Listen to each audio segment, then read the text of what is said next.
but he soon discovered that I was totally ignorant of them. He then very ingeniously turned the discourse to the amusements and occupations of the country. It now struck me that he was resolved to try whether or not I was capable of talking upon any subject. This put so great a restraint upon my thoughts, that I was unable to go further than a monosyllable, and not ever so far, when I could possibly avoid it. We were sitting in this manner, he conversing with all gaiety, I looking down with all foolishness, when that fop who had first asked me to dance, with the most ridiculous solemnity approached, and after a profound bow or two, said, "I humbly beg pardon, madame, and of you too, my lord, for breaking in upon such agreeable conversation, which must doubtless be more delectable than what I have the honour to offer, but—" I interrupted him. I blush for my folly, with laughing, yet I could not help it, for added to the man's stately foppishness, and he actually took snuff between every 3 words, when I looked around at Lord Orville, I saw such extreme surprise in his face, the cause of which appeared so absurd, that I could not for my life preserve my gravity. I had not laughed before from the time I had left Miss Mirvan, and I had much better have cried then. Lord Orville actually stared at me. The beau, I knew not his name, looked quite enraged.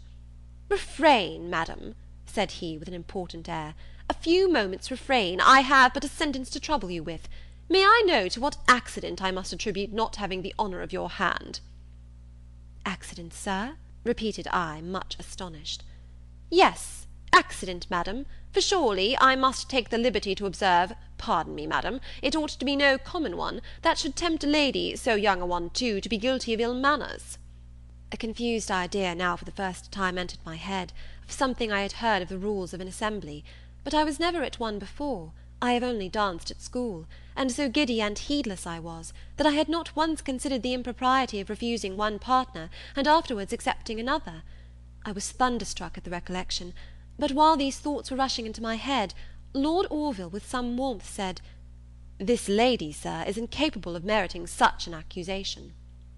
The creature, for I am very angry with him, made a low bow, and with a grin the most malicious I ever saw.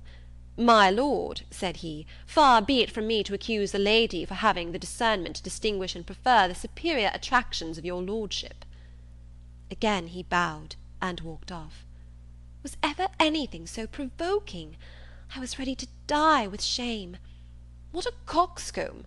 exclaimed Lord Orville; while I, without knowing what I did, rose hastily, and moving off, "I can't imagine," cried I, "where Mrs. Mirvan has hid herself." "Give me leave to see," answered he. I bowed and sat down again, not daring to meet his eyes, for what must he think of me, between my blunder and the supposed preference?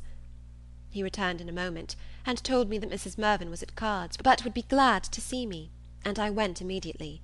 There was but one chair vacant, so to my great relief Lord Orville presently left us. I then told Mrs. Mirvan my disasters, and she good-naturedly blamed herself for not having better instructed me, but said she had taken it for granted that I must know such common customs. However, the man may, I think, be satisfied with his pretty speech, and carry his resentment no farther. In a short time, Lord Orville returned.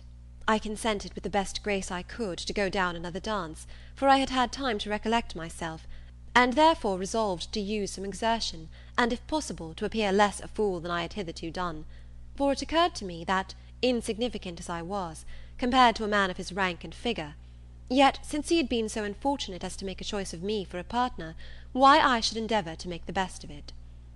The dance, however, was short, and he spoke very little, so I had no opportunity of putting my resolution in practice.